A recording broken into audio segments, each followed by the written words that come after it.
The Tale of Peter Rabbit by Beatrix Potter. Once upon a time, there were 4 little rabbits, and their names were Flopsy, Mopsy, Cottontail, and Peter. They lived with their mother in a sandbank underneath the root of a very big fir tree. "Now, my dears," said old Mrs. Rabbit one morning, "you may go into the fields or down the lane, but don't go into Mr. Gregor's garden. Your father had an accident there. He was put in a pie by Mrs. McGregor. Now run along and don't get into mischief. I am going out."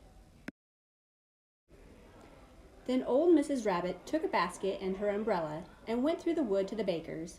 She bought a loaf of brown bread and 5 currant buns. Flopsy, Mopsy, and Cottontail, who were good little bunnies, went down the lane to gather blackberries. But Peter, who was very naughty, ran straight away to Mr. McGregor's garden and squeezed under the gate. First he ate some lettuces and some French beans, and then he ate some radishes, and then, feeling rather sick, he went to look for some parsley. But round the end of a cucumber frame, whom should he meet but Mr. McGregor? Mr. McGregor was on his hands and knees planting out young cabbages, but he jumped up and ran after Peter, waving a rake and calling out, "Stop, thief!" Peter was most dreadfully frightened. He rushed all over the garden, for he had forgotten the way back to the gate. He lost one of his shoes among the cabbages and the other shoe amongst the potatoes. After losing them, he ran on 4 legs and went faster, so that I think he might have got away altogether if he had not unfortunately run into a gooseberry net and got caught by the large buttons on his jacket. It was a blue jacket with brass buttons, quite new. Peter gave himself up for lost and shed big tears, but his sobs were overheard by some friendly sparrows who flew to him in great excitement and implored him to exert himself. Mr. McGregor came up with a sieve, which he intended to pop upon the top of Peter, but Peter wriggled out just in time, leaving his jacket behind him, and rushed into the tool shed and jumped onto a can. It would have been a beautiful thing to hide in if it had not had so much water in it. Mr. McGregor was quite sure that Peter was somewhere in the tool shed, perhaps hidden underneath a flower pot. He began to turn them over carefully, looking under each. Presently Peter sneezed. "Kershoo!"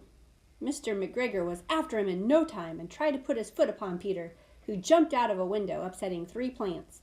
The window was too small for Mr. McGregor, and he was tired of running after Peter. He went back to his work. Peter sat down to rest. He was out of breath and trembling with fright, and he had not the least idea which way to go. Also, he was very damp with sitting in that can. After a time he began to wander about, going lippity-lippity, not very fast, and looking all around. He found a door in a wall, but it was locked, and there was no room for a fat little rabbit to squeeze underneath. An old mouse was running in and out over the stone doorstep, carrying peas and beans to her family in the wood. Peter asked her the way to the gate, but she had such a large pea in her mouth that she could not answer. She only shook her head at him. Peter began to cry. Then he tried to find his way straight across the garden, but he became more and more puzzled. Presently he came to a pond where Mr. McGregor filled his water cans. A white cat was staring at some goldfish. She sat very, very still, but now and then the tip of her tail twitched as if it were alive. Peter thought it best to go away without speaking to her. He had heard about cats from his cousin, little Benjamin Bunny.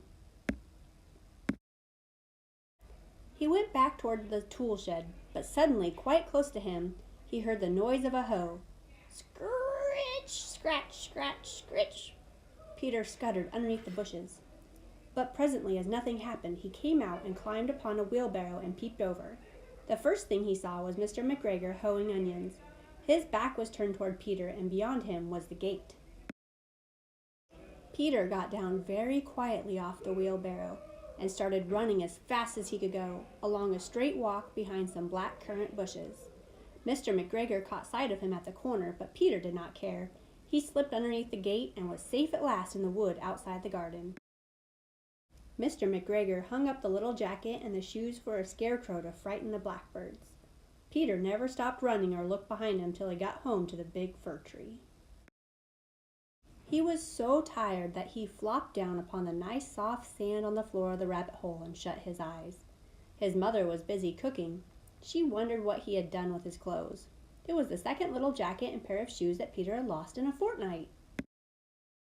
I am sorry to say that Peter was not very well during the evening. His mother put him to bed and made some chamomile tea, and she gave a dose of it to Peter. But Flopsy, Mopsy, and Cottontail had bread and milk and blackberries for supper. The end.